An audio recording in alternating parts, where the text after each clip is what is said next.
What's up, everybody? Hope you guys are enjoying your holiday season with friends, family, loved ones. I know we are taking a couple weeks outside of the office to just kind of get away for a little bit. And with that, a couple weeks off of the podcast. But we are doing a countdown of the top 5 most downloaded episodes of the 23 year. Number 5 was Mr. Ryan Pineda. And number 4 is Mr. Kris Krohn out of Utah. This one was recorded back in October of this year. Flew out to Provo, Utah to go record with Kris out in his studio. It was super cool to connect with him in person. He was one person that I kind of looked up to when I was getting started in my real estate journey. So it was cool to actually hang out with him and kind of see how he does business in his office. But anyways, with that, let's jump into the Kris Krohn episode. All right, guys, welcome to another episode of The Report. Today, I'm sitting out here in Provo, Utah with my man, the legend. I got Mr. Kris Krohn. Kris, welcome to the show, brother. Dude, man, happy to be here. Yeah, man. I appreciate you having me out to Provo, man. Impressed with your whole setup here. Your whole team's been amazing today. And dude, your guys' energy is just like second to none. Appreciate that. Yeah, man. So, I know a lot of listeners are familiar with you, but a lot of them don't really know your story, man. Like, and I don't know either. I'm curious. Yeah. What were you doing before real estate? So I wanted to be a doctor. If we were to back up like a long time ago, I come from a family where I have a German immigrant father, had met my mom, had 9 kids, big family. I'm number 4. And my parents fought about money all the time. And so that really influenced a lot of my decisions on what I wanted to do when I grew up. My dad, he was belting on me. He said, son, get good grades, go to college. That's the ticket. Because he didn't have beyond a 3rd grade education. So I did that. I worked really hard. I got, I had to put in a lot of effort to get good grades. There's a lot of that I had more street smarts, I think, than academia in me. And I remember when I was a teenager, I said, I'm going to be a doctor because I've got to take care of not one family, but 2. I'm going to have my own family. And I just had this calling inside. It was a God thing. I'm like, I'm going to take care of my parents. Out of all my siblings, I feel like that's my responsibility. So I needed to have enough money for 2 families. And when I started going to college and started taking my pre-med classes, organic chemistry kicked my ass. And I took it again. I got a worse grade on the second go around. They were grading on a curve. So they were trying to fail as many people as possible. And it was the first time in my life, it was my young life, but I quit. And I listened to my advisor that said, dude, this doesn't come naturally to you. You're not going to be happy. So like when I basically quit out of that game, I was like, I remember sitting down and saying, hey, tell me all of my other options in college here. And you're like, well, you could be an architect and make $90,000 a year. You could be, a marketing director and make, $80,000 a year. Or you could be a psychologist and make $65,000 a year. You could be a teacher, make $42,000 a year. And they were running through the numbers and I'm like, well, doctors seem to make the most money and everything else seems to make less. And I have to supply for 2 families. And I remember that day leaving school feeling so deflated because I was like, well, I'm wasting my life being here. This is not where I'm supposed to be. A decision was made, which is I have to go outside of the walls of university to find my higher calling and purpose in life. And so when you decided to quit, did you have any sort of game plan in play? None. Did you know what the next step would be? I was sad. Like I was depressed. I was pretty messed up by it. Yeah. I feel like, when I was in college, the same thing, because, society teaches us we should know at 18 years old, 20 years old. What we want to do when we live. Exactly our path. It's such a joke. And I'm like, dude, looking back, like 18, 20, like you're just a little kid. Yeah. There's no way you're going to know what you want to do in life. And so, and I was the same way, man. When I felt stuck and I didn't know what I really wanted to do, I felt like I was behind. I felt like I was behind society. And they kind of make you feel that way. And there was a day that put the nail in the coffin though. I had a telemarketing job. I was not making great money. Like this is my first adultish job while I was also, full-time student. And, that first year I made like 18 grand. So I did not make a lot of money. It was more money than I had ever made before though. And I remember just one day I was done with school. I felt depressed. Then I get to this telemarketing job where all day long I'm talking to people that don't want to talk to me. That's depressing. And I remember just thinking, oh my gosh, it's like 4 more hours till like late afternoon lunch. I haven't even seen my wife today. I want to go see her because I got married young. I met her on the 3rd day of college. How old were you? 22. So I drive home to see her. And before I get to the front door of our basement apartment, there's this little hole in the ground, $400 a month, the cheapest thing in town. And I remember before I knocked on the door, I had this really bad feeling like something is wrong. And when I finally knocked on the door, my wife came to the door and she was crying. She had her tears were just streaking down her face. And so I stepped inside the apartment and finally had enough courage to ask, what's wrong? And then she said something really unexpected. She said, well, we have tuition due in 3 weeks and we can't pay it. And I thought, yeah, that's a problem. But in the back of my mind, I'm thinking I could get into student debt, student loans. Like I can solve that. And then she said, Kris, we have rent due in 5 days and we already spent our paycheck. And I thought, oh, I don't know what happens. Do I like get kicked out? But then I still thought that can't be it. And then I found out that she had gone grocery shopping a few hours earlier and we had no money in our bank account. And she paid for just a week's worth of groceries with a check that bounced. And she was so embarrassed, had never had that happen before, that she came home empty-handed without groceries. And that is what set her off. And it was in that moment that I'm like, oh my gosh, I just experienced my first massive failure as a husband because I did not provide for my wife. And in that moment, all I saw was flashbacks of my parents fighting about money. I'm like, this is it. This is the game. This is what it's going to be like. We're going to fight about money. And I just thought, you know what? No, that is not going to be. And that's the number one cause of a divorce in America is money finances. Sex. Yeah. So I walked out of that moment. I said, I will do whatever it takes to never have to deal with this again. And a short time later, I met my first mentor that made over 10 million in real estate. That year, I would meet two more. Each of them had made over 10 million in real estate. And I started following them around. And a year later, I finally had enough money saved for my first real estate deal. And then 4 years after that, I had 25 homes and they were paying me a basic 6-figure residual income. And just when I graduated college, I never needed to get a job and I was done. How did you fund those first handful of homes early on without having any money? So it took me 14 months to save up $5,000. Okay. And $5,000 was enough for a 3% down payment and FHA loan on this tiny little bungalow that also had a mother-in-law basement apartment. So when I bought that, I was able to rent out the basement and cover the entire mortgage, which meant that we lived in the 3-bedroom upstairs for free. And that's when I got my first taste of, oh my gosh, are you kidding me? They say that your biggest expense in life is your mortgage, and now I don't have one. And that's when I'm like, shoot, if one deal tastes this good, then I bet more deals taste better. Yeah. It's I think that's like one of the best ways to get started. You know, people ask me all the time, hey, what should I do? I'm like, well, if you don't have any money, save up for a 3.5% down FHA loan. And there's even credit unions out there that will do no money down on a primary residence and go house hack it, rent out the other rooms. You live basically mortgage free. And then that allows you to save your biggest living expense. And then after another year, you have enough for another down payment. Well, and actually what ended up happening was I bought the house below market. And that next year after it seasoned for 12 months, I was able to get a home equity line of credit. And I used the first house to put up the down payment for my second house. And I used the equity in my second house to do the exact same thing. So I was basically I was buying these homes at a discount. And so I got them to basically finance each other. Yeah. And how old were you when you did the first one? 23. Wow. So at 23, you learned how to play Monopoly, basically. Yeah. That was my favorite game actually as a kid growing up. And by was it? And by 26, I graduated. I didn't need a job. And I went from full-time student and full-time job to graduated student and needing no job. And my wife and I actually at that point, we had just finished building this $1.8 million home, custom build right on the golf course outside of Sundance a few minutes from here. And we moved into that. And it was the weirdest thing to be just out of college and living that lifestyle.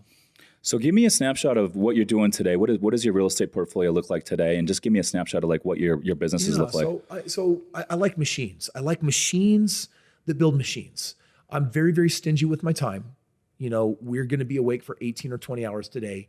And I don't want my time to be used the way other human beings use their time, which means if it's ever going to be repeated, unless it's sex, I'm never going to do it again. In other words, on this planet, there's nothing that I want to repeat if I can delegate it and have someone else do it. So today I will buy a piece of property in one of the best markets in the country. Someone else will use their money. Someone else will use their credit. And my team will do all of the work and everything will be done 100% independent of me. And that deal will probably make on average 34% annual ROI. And that house will double with compounding interest. It's going to, money's going to double every 2 years. And that entire process is 100% done independent of me. So every day my portfolio grows by a door. Okay. What else are you doing in terms of business? A lot of private equity. Yeah. So, where I'm having a lot of fun right now is I used to raise money for real estate. Now I raise money for buying businesses. And I just had a conversation with the CEO of one of my companies, Fortify, that specializes in consult for equities. So I have a network out here of people that are basically looking for people that want to sell their companies, and they bring them to me and they basically say, will you help me? Will you cut me in on the deal if you can help work a deal? And so we're doing a lot of leverage buyouts. We're doing consult for equities. I'm basically acquiring companies, prepping them for sale. And over the next decade, I want to do 10,000 of these. I want to own 10,000 companies. I mean, in the next 7 years, we talked about it on your show earlier. We got thousands and thousands and thousands of small businesses that are owned by these baby boomers that are going to be retiring over the next 7 years. There are 1 million businesses for sale in the country right now. And based on the stats of the last 5 years average, only 1 in 16 of them will sell. That means that 80,000 businesses will sell in the next 12 months and 920,000 of them won't. That's a lot of motivated business owners. And the reason why they're not selling is they either have unrealistic prices, they're in that really weird gap where they're not large enough to be enticing to private equity, companies that want to come in and on the low end, they want to start deploying $20 million for something, right? They don't want to buy up a $1 or $2 or $3 million company. And the average Joe doesn't have $1 or $2, $3 million to buy a company. And so that creates, especially between the $5 and $20 million mark, that creates a lot of fear for business owners that said, well, my business is actually successful. It's better than average, but there's not a huge buying pool. And those are the companies that I target. And so with a lot of those companies that are not being bought, do you think they're just going to die when these folks retire? Oh yeah. That 87% of them, they won't transact and they'll just literally go to the grave. The kids and the grandkids don't want them? They don't. Why is that? There's such a disconnect from the old generation. I mean, we're talking boomers and we're talking about Gen Z, right? Like even millennials. It's just like there's such a disconnect. Millennials at age 40 had 5 times less money than boomers at the exact same age. They just don't value the same thing. They don't value that real estate, the white picket fence. They don't value saving and investing. This generation that wants flexibility. They want mobility. They don't want to be tied down. They want to be able to live life on their terms, but they're sacrificing enormous wealth for those choices. Yeah. I had a demographer on my podcast a couple years back. He wrote the book, Big Shifts Ahead. And so he labels all the generations based on the decade. And so, if you were born in the 40s, he calls them the savers because they grew up, watched their parents get rocked in the Great Depression. Yeah. So they had the scarcity mindset. And it's so true. My parents grew up in the early 40s. That's when they were born. And they are just save, save, save. That's their mentality. No risk, very, very low risk tolerance.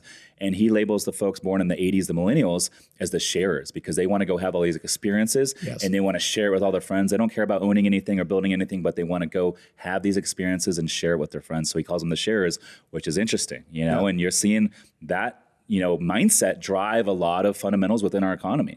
Look at a lot of the small businesses, the restaurants, the hotels, the chain restaurants are phasing out because people value these one-off unique stays and experiences, So, what do you think is going to happen over the next 7 years with all these businesses dying? We got this younger generation that doesn't want to pick up these businesses. There's going to be the greatest transfer of wealth over the next 7 years in American history. Or the greatest graveyard of wealth that could have transferred. I mean, that's the reality is that the wealth's not going to transfer. So we were talking about trillions of dollars just going to dust. 100 years from now, no one's going to remember you. You're going to be a picture on someone's wall. Your car will have been rusted and recycled and chopped up and reused for something else. Nothing you did will have mattered, right? 100 years, it's like you didn't even exist. And that really changes the way that we look at the world and the things that we do in it. And I think that's part of the reason why millennials and Gen Z are the way that they are is because they're starting to realize, well, what is it that really matters? I don't want to be a saver. What's the purpose of saving up hundreds of thousands or millions of dollars and never making a memory, right? And so there's balance in the game. If you learn to be an investor, then don't be a saver and don't be reckless like my parents were. My wife, when I married into her family, they're the most frugal people I've ever met. So I have, as in-laws and parents, the two opposite spectrums where I'm like, oh, hell no, I don't want to be a saver. That's even worse than reckless. Reckless, you at least get to have fun. You're stressed, but you're having fun. And if you take a look at the savers, they don't have any fun. They can't spend money on anything for the life of them to build a memory. I want to be the investor that makes the money, that then learns how to spend it and share it, by the way, and create amazing memories. Because my world is built right now, my currency is experience. I want that above all. And there's a lot of really cool experience that you can have for very little money.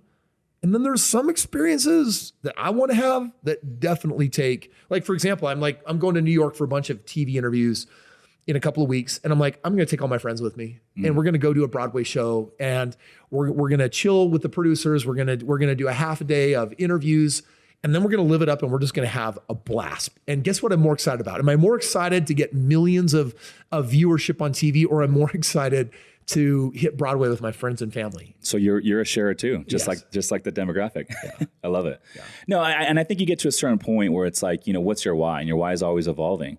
And so for me early on, I was like, I just wanted to get a little bit of passive income and buy a deal. But then it's like, okay, as I do more and more, it's like, I don't want to do it alone. Yeah. I want to share it with my friends. I want to share it with my team. Yeah.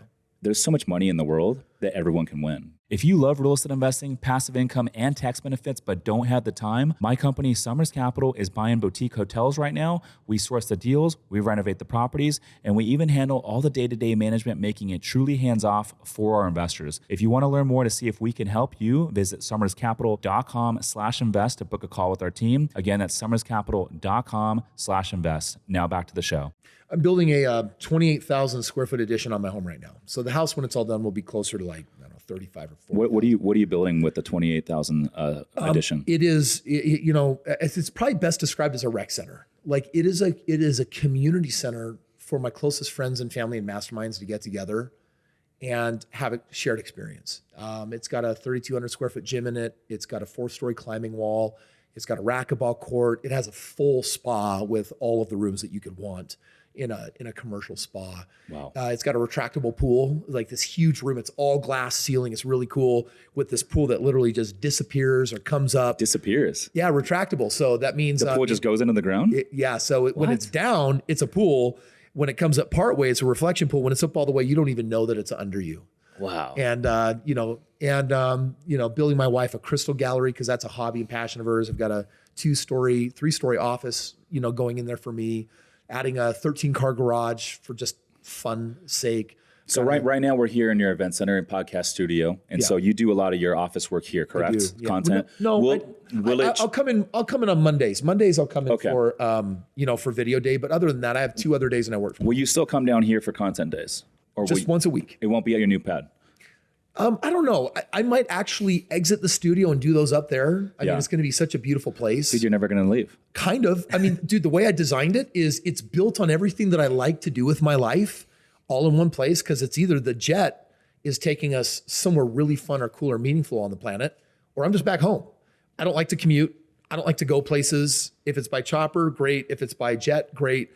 I don't drive anymore. I'm driven because for me, I'm so stingy with my time. Yeah.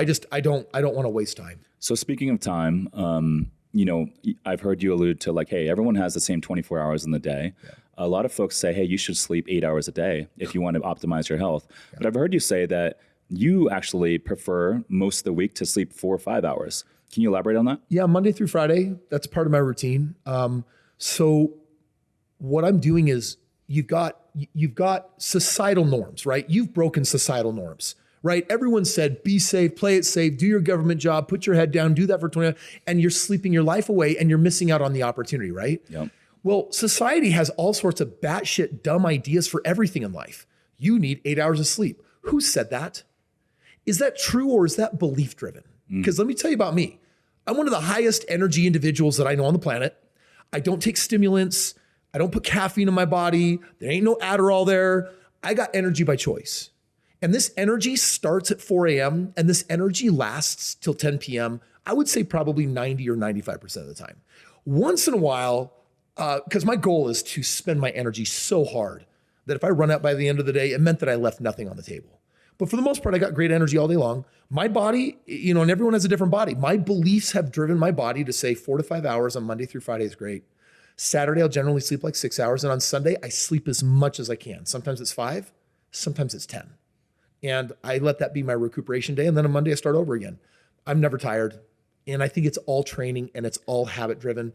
And this is a guy who's constantly, every quarter, I get my blood full panel done. They do a workup on me. They look at everything. They look at my adrenals, my cortisol levels. And if there's a supplement or something that I can do, or a habit that I can put in my body that will give me perfect health, I'm going to do it. Because right now at my age, I am perfectly healthy. And that's what my sleep schedule looks like. And they're testing everything, T levels, Everything.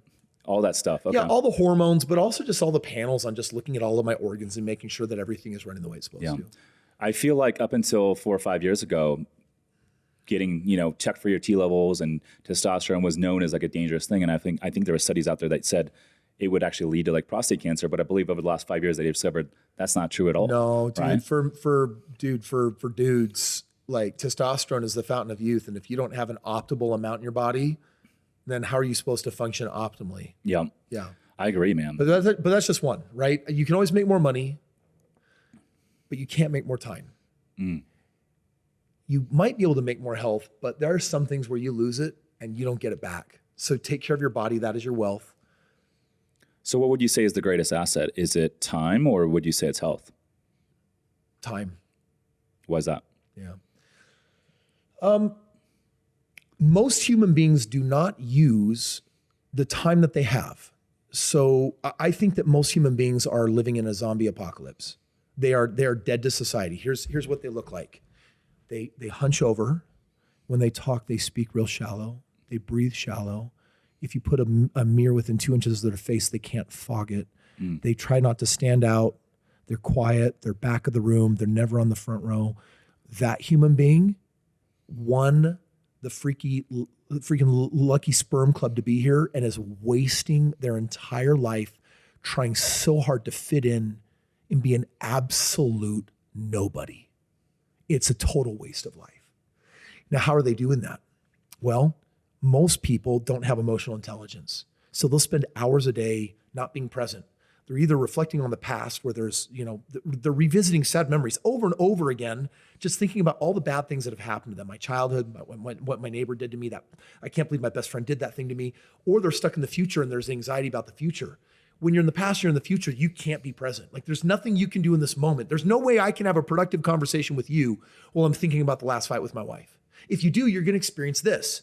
Hunched over, can't fog a mirror, quiet. So these human beings, they'll lose hours a day just in negativity. Living in the past? Yeah, living in the past. And living in the past always breeds negativity. Then that negativity robs them the opportunity cost of what they could be creating in this moment as well. Then they're losing time because they don't employ leverage. They don't delegate. When you make money, it's not just making your money work for you. The most important thing you do with money when you start making it is not to invest in assets. It's to invest in getting your time back. So all the minutia that you do, pay someone to pay your bills, pay someone to drive the kids around, pay somebody else to run your errands, pay somebody to go shopping for you, pay somebody to pick up your prescriptions, pay somebody to do your dry cleaning, pay somebody to fix your house up, pay somebody to do to organize your house, to clean your house. Like you do that, most human beings waste 20 or 30 hours. It's like a mini part-time job that is just doing all the minutia that, by the way, doesn't create value. There's no joy in that. So now I've got a part-time job doing meaningless things, and I have a part to full-time job being a negative human being. You put those two jobs together and you tell me how someone is supposed to climb out of the cesspool and actually go somewhere with their life. They're going to go nowhere fast and they can't figure out why. It's all about leverage. And it's funny because a lot of those folks, everything that you just alluded to, they're the same ones that say, oh, I can't afford $120 housekeeping. Yep. I can't afford $60 car wash. Yep. I'm going to go do it myself. Yep. And then the opportunity cost is the higher leverage thing. But the weird thing is, take an entrepreneur. An entrepreneur has probably 10 activities that they do in their work life during their week. And there's a couple of those activities that pay them crazy good money. Like 90% of an entrepreneur's income comes from 10% of their activity. It's probably sales calls and it's probably fulfilling really expensive stuff. For you, it would be when you're out there evaluating a really good deal, like you don't look at really good deals all day long. There's a small percentage of your time that is spent looking for a really good deal. And when you do, that is where you earn the majority of your money. Everything else is execution of the team, doing the fix up and the repairs and adding value and whatever. And you're just waiting a little bit of time. And after a period of time, it's going to be sold. And when you get the check and you ask, how did I make this money? Well, whether the team did a good or a crappy job fixing up the place, it kind of mattered. Whether you raised rents appropriately, it kind of mattered. The time that you spend finding a really good deal, that's one of the most valuable things that you do. Well, then for me, I would say, cool. Everything else that you're doing that's not that, stop doing those things. And then recycle that and go enjoy your life. Like don't obligate yourself like so many people. They're like, oh, I got to work, 40, 50, 60 hours a week. No, you don't. Now, I bet in 10 hours a week, you actually make 90% of your money.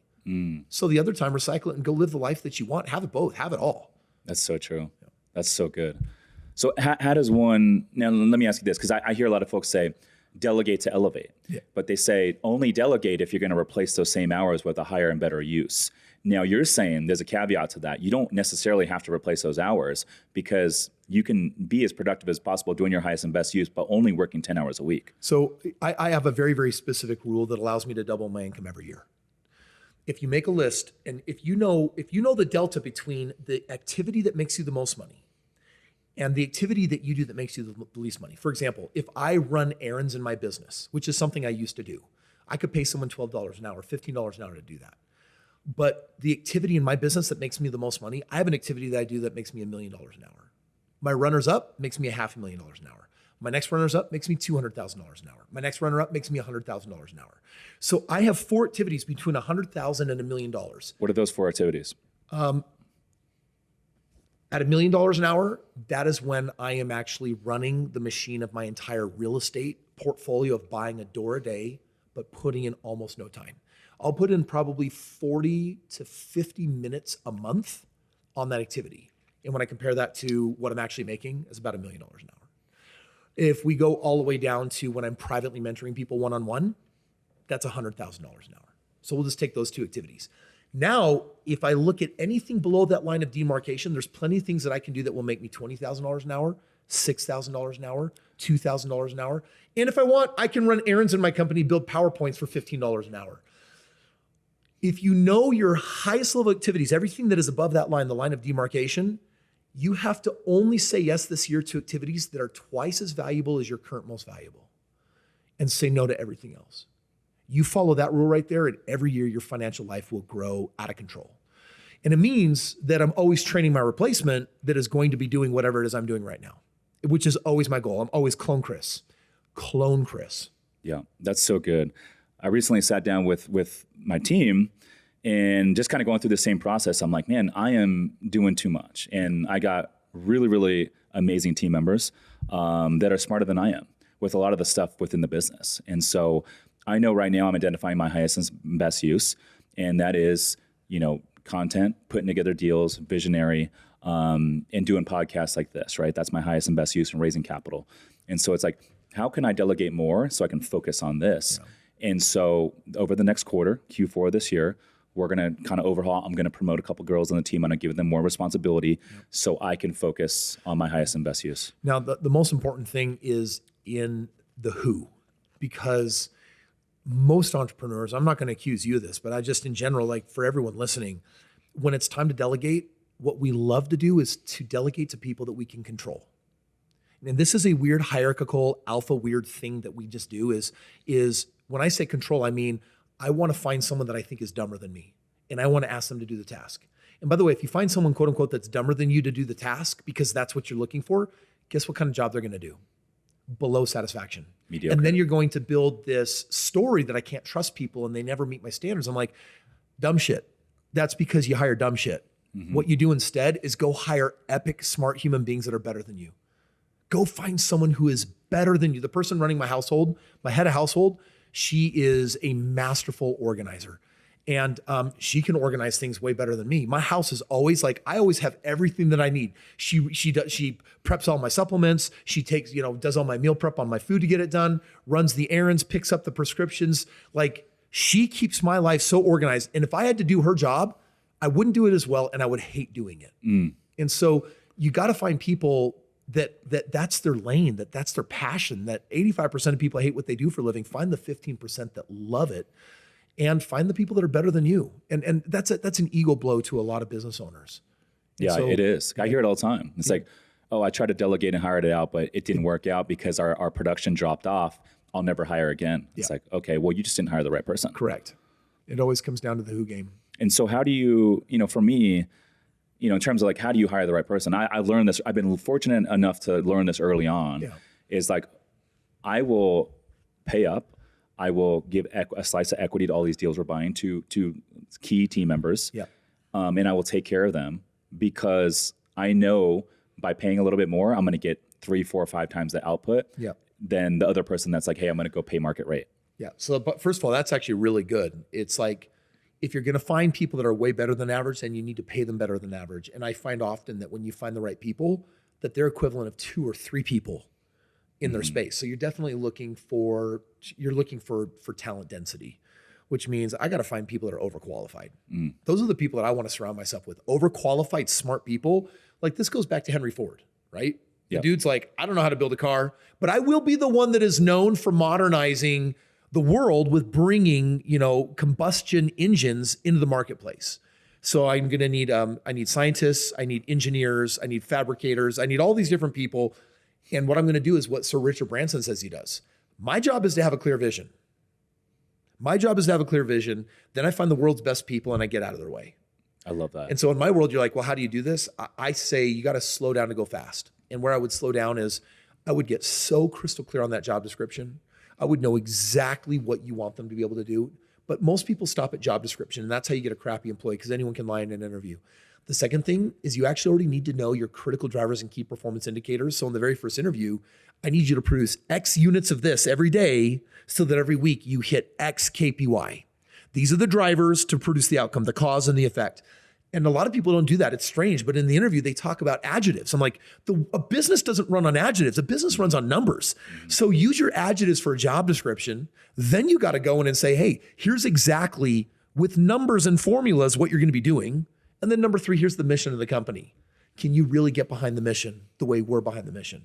And if they don't get all 3 of those, I'm not ready to post the job and I'm not ready to hire someone. I may have the need, but I'm not prepared. So for you guys, what is the mission? Hey guys, real quick, the only way this show grows, the only way we continue to bring on bigger and better guests is if you guys rate, review, and share the show. So if you could take 2 seconds or the click of the thumb to review on Apple or Spotify, it will mean the world to me. But more importantly, we'll be able to reach more entrepreneurs and more real estate investors and help them build wealth through this podcast. Now back to the show. It's help people reach their potential. That is the mission of all of my companies. Help people reach their potential. So whether it's clients, investors, partners, you're trying to maximize their potential and help them win. No one wants to partner with me in the game of real estate because they want millions of dollars. That's not what they want. They want the millions of dollars because there's a lifestyle they want to live. Well, what is the lifestyle that you want to live? You have to get to the bottom of what it is that they actually want. What do they see their life actually looking like? And when you get all the way down to the end of the line, here's what you get. I want to reach my potential. And if I do that, I'm growing. And if I'm growing, I'm happy. Yeah, happiness stems from growth and progress. Yeah. I didn't learn that till a few years ago. Yeah. And once I did, I was like, everything just started clicking for me, So I'm curious, you got kids, right? Family? Yeah, 4 kids. 4 kids. Yeah. And I know you do some homeschooling with them, right? Tell me your thoughts on the public school system. Well, it's garbage, right? I mean, it's, listen, my kids are a total social experiment. I could be doing it totally wrong. But I basically, once my oldest was old enough to get into junior high and that started not going well, I said, we're not doing that. We're going to world school. And homeschool, it's I don't really like the word so much because often it implies this idea that mom and dad are the teachers. And I'm like, we're not the teachers. I think that's what most people think. Yeah, so this is like private education without a private school. Meaning my wife and I, we went out and we find our teachers. It's, by the way, do you know how cool it is to put together like the resume builder that you want from a teacher? It's like, I want everything. I want you to be healthy and fit instead of fat, sick, and dead. So I want you to be healthy. I want you to like be pouring into your passions and hobbies. I want to define success in a certain way. I want your relationships to look a certain way. Maybe I want you to have a certain theological background. Like I can do whatever I want. My wife and I put out the most elaborate job posting to find teachers that are like, they're at the height of their career. They're the most experienced and they have this passion. Their life is about literally pouring into the next generation everything. We find those people, we bring them into our home and we have our children educated that way. And that means that we've got the flexibility that when we're in Japan for 3 weeks, they're with us. If we're on a private yacht in the Galapagos, our teachers are with us and world school is going on. If my wife and I are Iceland, we don't take our kids, but we know that our kids are somewhere in the world. Like this week, my kids are in Boston and they're with their teachers and, they're going to go there and instead of like learning our founding history in a book, they're actually going to go and discover our founding history. And so our philosophy is ultimately, you don't need to know chemistry. You don't need to be an engineer. You don't need to know calculus. All of this well-rounded garbage that society says that you need, I don't believe in that. I believe we live in a world today that no one cares what you've memorized. What you need to do is develop your mind. You need to know what you're good at. You do need to be well-rounded, but not to the length society says. And I find out what my kids are good at, and we lean into that. Are you the one teaching the money, or your teachers are teaching your kids about money? No, I teach money. Okay, so you find time every week to teach them a little bit about money. Every Tuesday when I pull them together, I have them invite all their friends from the neighborhood. That are you bring the other kids in too. Oh, you have to. See, mom and dad are never cool, right? But if you bring in their kids, the kids know I'm rich. And that's really cool to them. They know I'm a YouTuber. That's really cool to them. My kids take that for granted, just like any kids do with their parents. They think it's normal. So so my kids are social referencing their friends who are loving Kris time. And Uncle Kris is basically teaching money from A to Z. Like last week, we talked vending machines. You pay $2,000 for a vending machine. You fill it with $400 of goods, $200 of goods. You make $400. You make $200 a week. How many months will it take before it's paid off? And then how do you scale the business? And then how do you hand it off to somebody else? And how do you, in 12 months, have someone else running your business, making you $50,000 a year instead of going to school for 4 years, going $200,000 in debt so that you can land a $50,000 a year job? Do some of the kids' parents come over and learn too? Yes, they actually do. That's pretty good. Yeah. So how many teachers do you have working for you? Two. Okay. Yep. So I have two teachers, and then I have one staff that kind of goes in and out. Yeah. And I imagine you pay them more. And teachers is a little different, right? Like my oldest daughter right now, for the last 2 years, she's been doing a media internship. Instead of going to college 2 years from now and getting a 4-year, liberal arts degree in media, I hired a custom professor to give her that education in 2 years, streamlined, one-on-one, has her right now on movie sets. Like she is in that world doing it and editing and causing those things. And by the time she graduates high school, for me, that's the equivalent of a 4-year degree in college. Yeah. And she still may choose to go to college, but now she has a real skill set. What do you tell your kids on college and in terms of should they go to college or should they not? College is for some people. If you want to be a doctor, you have to go to college. If you want to be an engineer, you have to go to college. If you want to be a lawyer, currently, you have to go to college. I'm teaching my children more about access and entrepreneurship, and I'm giving them a heavy influence in that.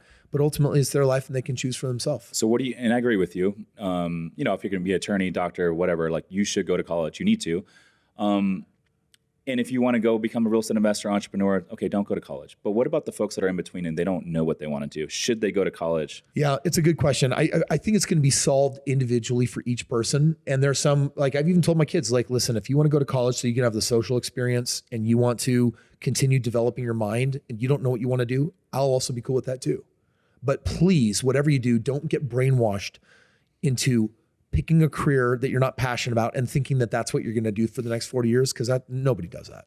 Yeah, I agree with that. So for the folks out there that, are 19, 20, 21, and they're like, I don't know what I want to do. Yeah. How do you suggest they find their passion? Well, and 94% of Gen Zers, guess what they all want?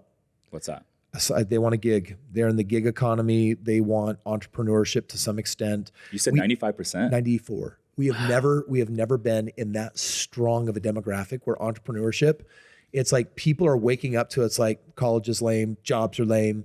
They want more freedom and flexibility. And why is that? Is that because there's never been more people like you in access to YouTube, social media, the podcast? I think that's a big part of it. That are educating. I mean, shoot, half these kids want to be YouTubers, and I'm like, well, it doesn't necessarily mean they're just going to make money doing that thing. You got to have some back-end products. My 15-year-old son posted his first video. He's like, Dad, I only got 4 views, and you're one of them and mom's one of them. Right? He knew how all 4 views came from. I'm like, well, wake up. Like, welcome to that game. Mm-hmm. It's going to be hard work. And here's what that means. You probably need to post more and you didn't create enough value. Mm-hmm. Yeah. Right? No, it's just real. That's exactly what it is. Yeah.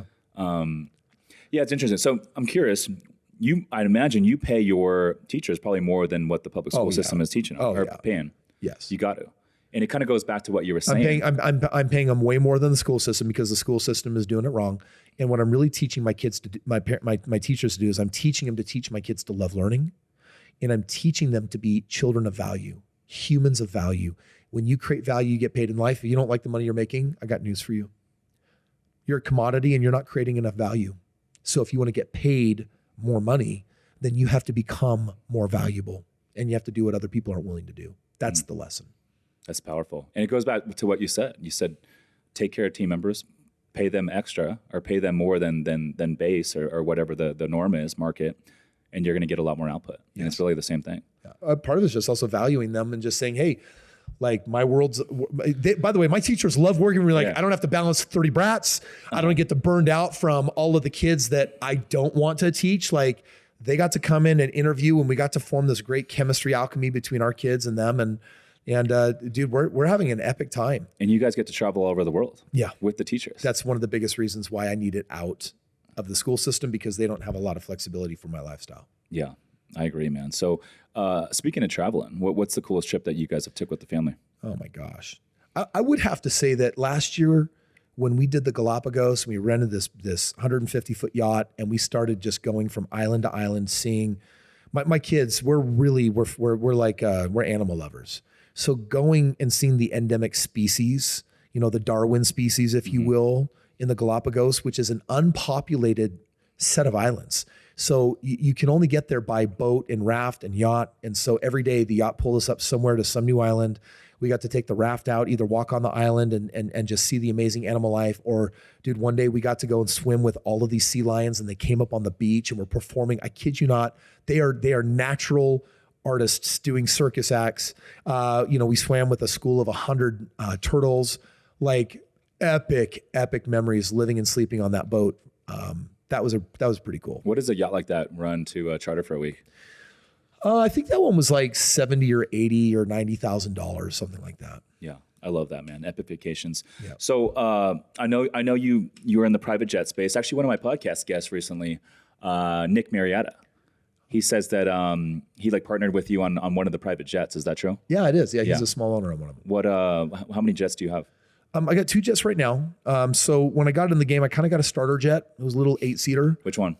It's a Nextant 400. Nextant 400. I used to do ATC. I'm trying to think of which one that is. Okay. It's like a Beechcraft. Got it. Okay. And seats 8. It's not a really huge fuselage. It's like a flying minivan. That's what it feels like when I'm in. I'm 6'4" and 250 pounds. So, I did it for a year. Took the thing everywhere. Had grand adventures. Learned the game of flying private, and then after I felt comfortable with it, invested in a Falcon 50. That's nice. I'm enjoying that jet right now, and I'm probably going to do a Falcon 900 next, and graduate to like a 16-seater. I love that. What's the Falcon 900 run, cost wise? Probably the one I want is probably going to be somewhere between 9 and 12 million. Okay. Yeah, that's not too bad. Flying private is actually really affordable. I'm pissed that any of my earlier mentors didn't tell me that, like, hey, put that on your vision board, bro. Because, I thought jets were for people that were like worth $100 million or, were a crazy flush liquid. I'm like, no, it's actually really, especially if you charter it when you're not using it. It's like, no, if you intelligently manage the jet, you might spend on a jet, in the range that I'm playing in, $250,000 to $750,000 a year for flying private and being able to have all those seats and go wherever you want, whenever you want. That's totally worth it. So with the maintenance, you guys, you're chartering it out to other people when you're not using it. Yeah. With the maintenance and all that stuff, you break even or close to it?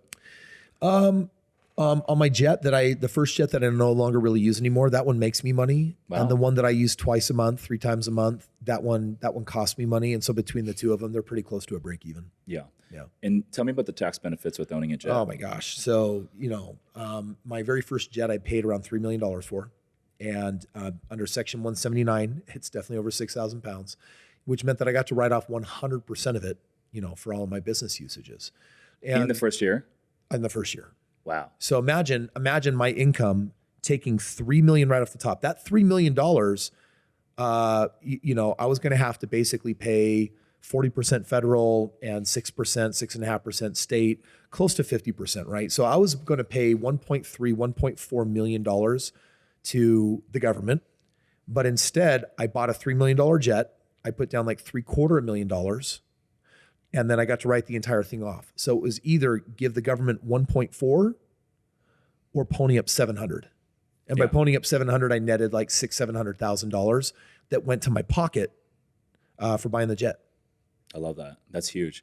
Do most folks? I mean, what's the smart money play when buying a jet? Do you finance it, pay cash, or do you lease it? The smart money move is you is you put the smallest down payment and you charter it with the best charter company.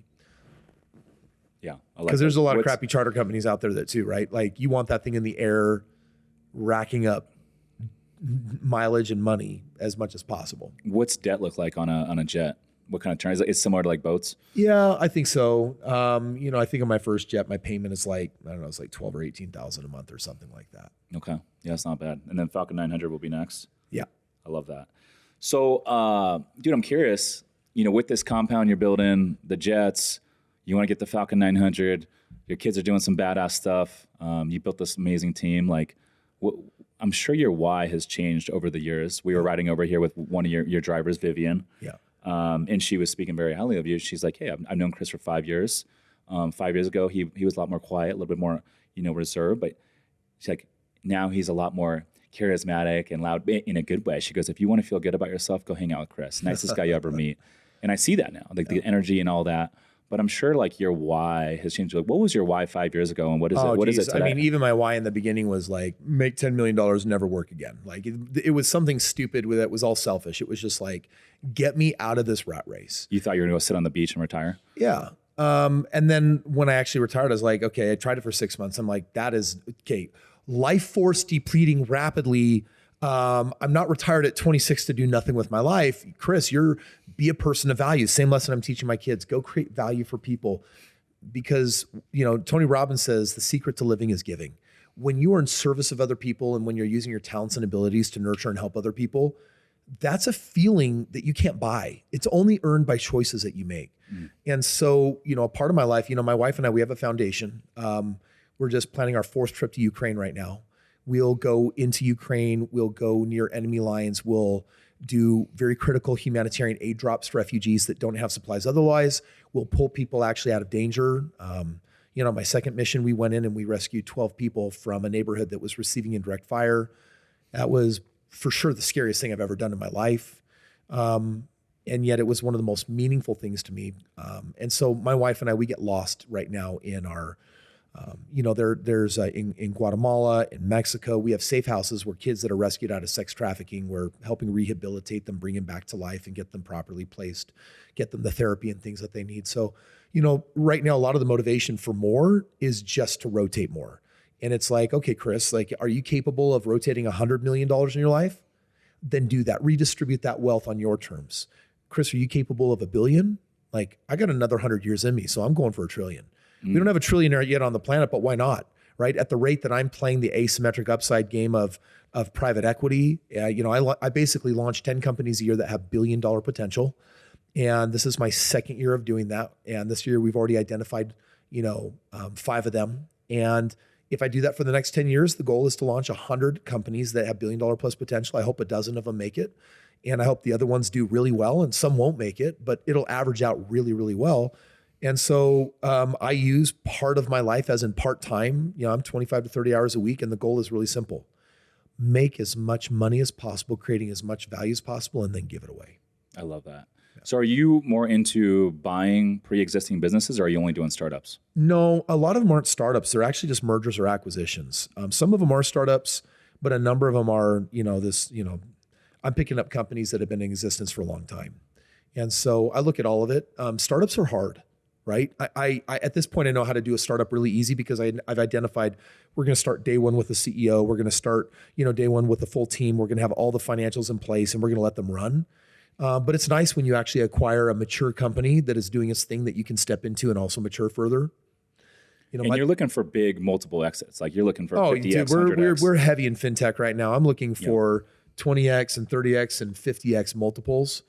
And so we're also strategic in that way as well. Yeah, because they say 90% of millionaires are made through real estate, but 100% of billionaires are made through private equity. Yeah. And so you got the real estate play that allows you that gives you the safe haven to go out and take risks and take shots at all these different startups that give you the higher multiple. I look at me and you and I'm like, okay, I started as a real estate investor. I built my net worth.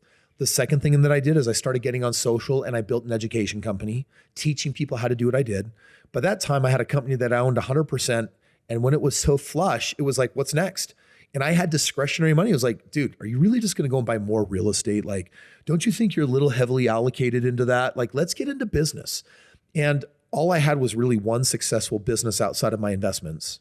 And so I remember when I started my second one, I was like, oh my gosh, a lot of the lessons that are working in this business are going to be applied here. And now that business is working. After a half a dozen iterations, I learned the commonalities in most businesses. They need a really strong culture. They need their KPIs. They need to have a certain level of leadership, et cetera. And so now it's just like, okay, now what I'm doing is I'm iterating companies that are designed to be some of the most successful on the planet. And that's what we're going to go for. And, the fun part is I get to wake up every morning and just ask, what is an impossible problem in the world I want to try to solve? Yeah, I love that. I'm curious, what does your team look like with everything that you're doing? What does your team look like? So I have a couple hundred members of my team, spread over my companies. And I've got it starts at the top with Carson Tejan, who is, sits at the, he's the board of directors. So all the companies report up to him. And then he has direct reports that manage silos of companies. And I've got CEOs on all of my companies. And basically they're all being matured, built, and developed to grow. And we're just having fun. Of the couple hundred, how many are here locally in Provo versus virtual? I would say that probably 30% of my force, 40% of my force is in person. Mm-hmm. The rest are virtual. When did you start getting into like the social media content and all that? Because I mean, you built this audience, and you've been an inspiration for me in my early years getting into real estate investing, entrepreneurship. So thank you for that, by the way. You're welcome. When did you start? When did you first realize like, hey, I'm going to start building an audience on social. I'm going to start providing value to other folks. It was maybe like 7-8 years ago. This guy came up to me. His name's Nate Woodbury. And he said, I think that, I've seen you at your seminars. I think you do really well on YouTube. And so he said, I'm going to come to your house once every 3 months and just give me 2 days. And we're going to film a whole bunch of videos and I'll just drop them every week. And we'll just start with one a week. So for the first year, we just dropped one a week. It started getting a little bit of traction. Then he said, Kris, we need to go to 3 a week. Let's film monthly. And once we went to 3 a week, we started getting way more traction. And by the third year, I just said, hey, this is really going somewhere. And I basically bought all my social out from under him. I wanted to run it internally, build my brand the way that I wanted to. And so I'd say really for the last 5 or 6 years, it's been super intentional. And I feel blessed. I've got just beautiful souls that I'm able to connect with and create value for. And even some of the trolls that really, really hate me, that gets me a little excited too. It's still attention, right? Yeah. So what does the content kind of team look like, and how do you kind of structure that weekly in terms of schedule? So I do my long form once a week, and I do all my shorts like once a month. Okay. So we'll keyword research. What are the YouTube videos and podcasts that people want to hear about? Not what I want to talk about. What do they want to talk about? And I want to have those conversations. But I'm having most of my joy on my short channel, on my shorts, because that's where I feel like I can really just be me. Right? When I keyword research, people are like, tell me how to do accelerated depreciation on these real estate deals. I'm like, okay, I've got that knowledge base. We can go there. But on my shorts, I get to talk about everything, like anything that I want to. And that's where I really enjoy just connecting with my community the most. I'm blessed that there's a beautiful business to back it up, but that business money comes in from 0.0 whatever percent of actually the real value that gets to be created with everyone for free. It's like my favorite business model. I get to just play. I get to create value. I get to inspire. I get to help. I get to educate as many people as possible. Every week is usually 5 to 10 million people. And then at the end of the day, a handful of them will actually come and say, hey, like, let's do some business together. I'm like, cool. That also makes the machine work so that there's some give and receive. And I love it. Yeah.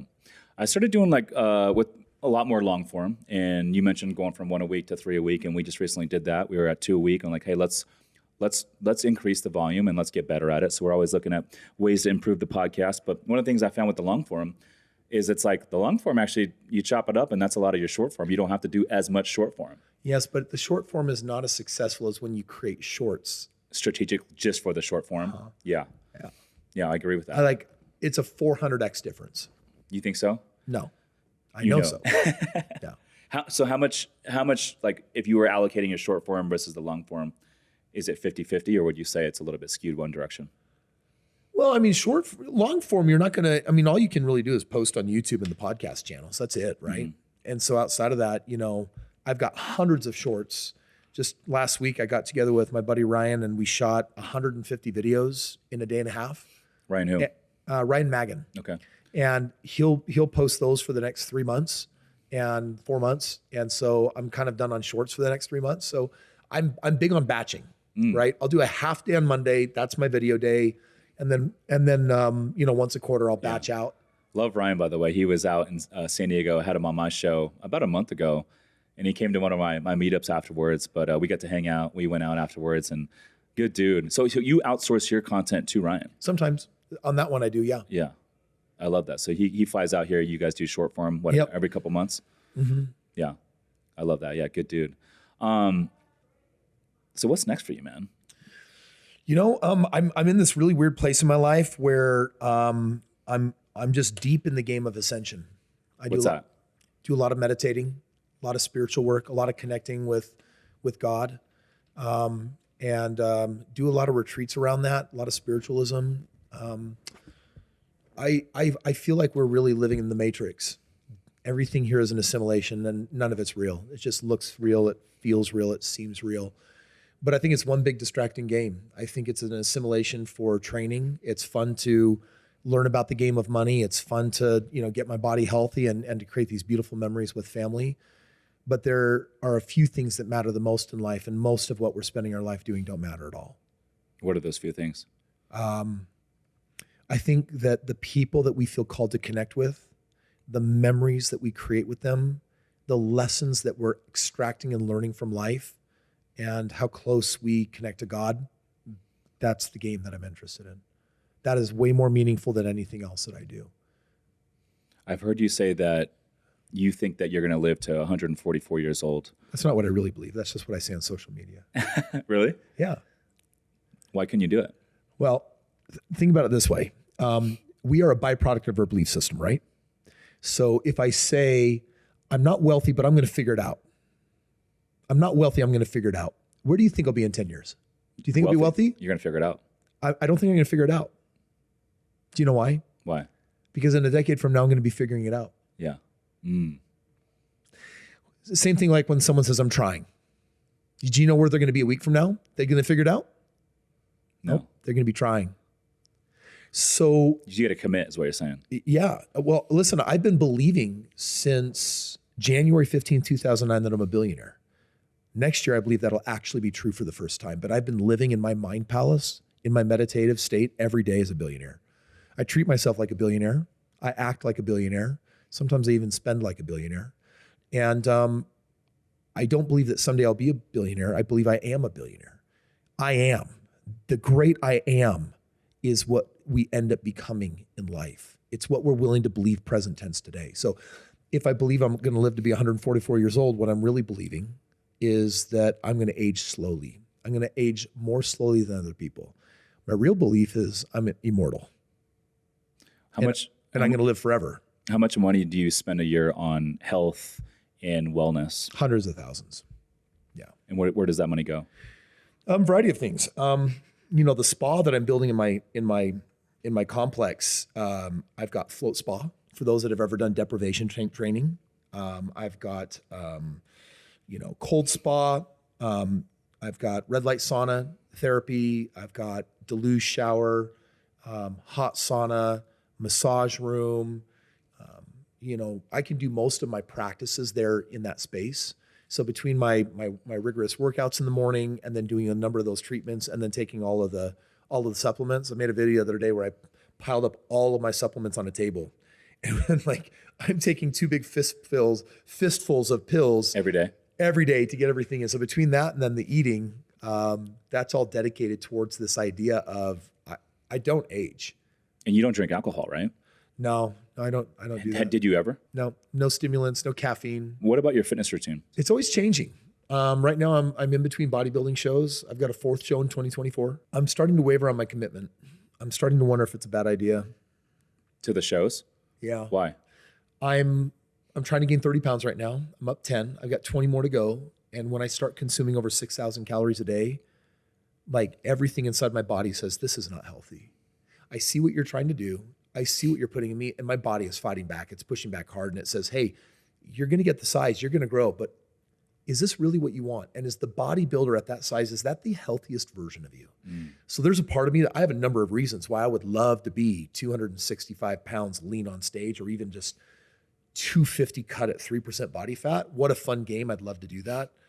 But I'm wrestling right now because in this moment, for the last week, I've just been stuck where I feel like my body and my higher self is saying, there's a higher level of health and vitality than what you're pursuing. And I'm like, I made a commitment. Like I got my 4th show. I've got 3 more after that. And are you doing weight cuts before you get on stage? Oh yeah. How much are you cutting before you get on stage? I usually don't get above 15% body fat.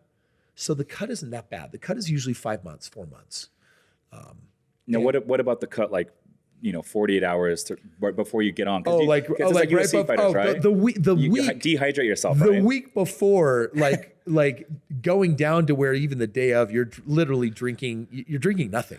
Bro, I'm a UFC fan, so I watch these fighters, but like the fight week and what they go put their bodies through is insane. Like some of these guys like Dustin Poirier, Max Holloway, I mean, they talk about taking fights last minute as a fill-in and showing up literally fight week 35 pounds over what they're supposed to fight at and just cutting 35 pounds in 7 days. Like that's so brutal for your body. It is. What's the most you've cut we in don't, the week? We don't cut that hard though for bodybuilding because if you do, you're going to lose muscle mass.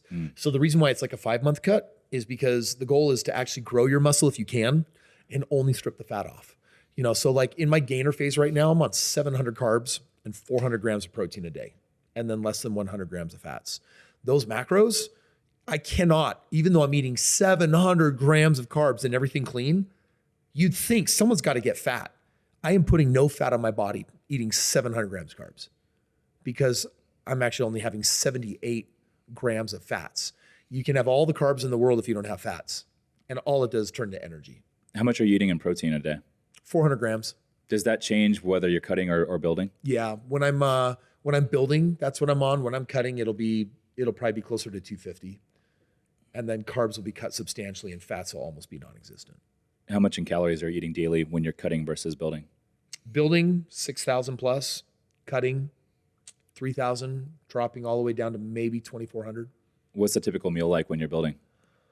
Oh man, a dozen eggs for breakfast, a cup of oatmeal, a couple slices of bread, and then it's like chicken and rice, like for 2 or 3 meals, and then sometimes it's red meat and potatoes. Really big, heavy meals. You doing any veggies? Yeah, but you know what? When you're eating this much food, sometimes I just take my greens in through the powder because it is just it's 6,000 calories when you're eating unhealthy is like it's like this, right? But when you're eating 6,000 healthy, it is such a huge quantity. And that's actually what I'm struggling with right now. Is it's like I got my supplementation down, I've got my injections down, I've got my lifting routine down. The food, that much food. It's a lot. Now, when you're cutting, what are you eating? Usually the exact same thing, just portion control. Okay. Yeah. So it just doesn't change. Yeah. Do you ever take a day once a week and you're like, hey, I'm going to eat whatever today? Like, do you have cheat meals? On a build, I have a cheat meal. What's your favorite cheat meal? The weird thing is, like, if you had like seen me, Kris Krohn, 10, 15 years ago, I was big on sweets. Like, I don't eat very much of that stuff anymore. It doesn't reside in my body as something delicious. So even if I were to have ice cream, it's like half a scoop. Or if I were to eat, like cookies, I'd have a cookie. What about fast food, like In-N-Out? No. Chick-fil-A? I know it's big up here in Utah. I can't. No. No pizza? So the weird thing is eating clean means that my system of my body is always so clean. So when I introduce something into it, like a burger, my body's just like, dude, what are you doing? Why did you put that in here? That doesn't make sense in this ecosystem that you've built. Yeah. No, I saw you snacking earlier when we were recording. You had some grapes up here, and what else was in there? Grapes, turkey, and some chicken. That's easy. Yeah. I'm going to start doing that on my podcast days. Yeah. I love that, man. So, dude, it's been amazing having you on, dude. Such a pleasure. And I appreciate you having me out there, man. It's cool to see everything that you built here, meet your team, and to hear how others on your team kind of talk about you. It's been great. And like I said, man, you've been inspiration for me along my journey, and you still inspire me today. I mean, you asked me earlier, like who you look up to. And actually, I'm curious for you. Who are the folks that inspire you today? Thank you. I'm actually finding a lot of it in books right now. So mentorship has kind of changed gears for me because there was a time in my life when mentorship meant I've got to pay to join someone's mastermind. And a good example is Russell Brunson. Russell Brunson, deep admiration for him. I've piled so many millions of dollars through his ClickFunnels, and but never had a chance to meet him. I could have paid to join a mastermind, but I found an organic way to connect with him for a couple of days, more one-on-one in Vegas. That was really, really meaningful to me. Often the people that I admire, we actually go into business with each other. Really? And so because, so my favorite form of mentorship, like, you take a look at Roland Frazier. The dude in the M&A field has participated in over 1,000 exits. I need his knowledge. So what did I do? I did some consult for equities with him on some of my bigger tech companies. And now he's participating. And now I have access to all of his storehouses of wisdom and knowledge and information. So a lot of my mentors are actually people that I now approach, and I have enough attractive thingies that we can find some synergy. And so I basically get to mentor with my business partners. That's one of my favorite hacks that I'm doing right now is I just have so many cool people in my life that I love learning from. And we get to do it playing on that level now. Mm-hmm. Regarding the ClickFunnels, would you say if there's one person that you should model after for any entrepreneur, would it be him, Russell? I think he's still number one and has it the most figured out, for sure. Okay, that's good to know. Well, I appreciate you coming on, my man. Thank you, Such a Rich. pleasure. And dude, when you're out in San Diego, man, love to do another podcast, and maybe we can do a couple meetups out there. Sounds good, brother. Thank you. Listeners, thanks for tuning in. We'll see you in the next one. Peace.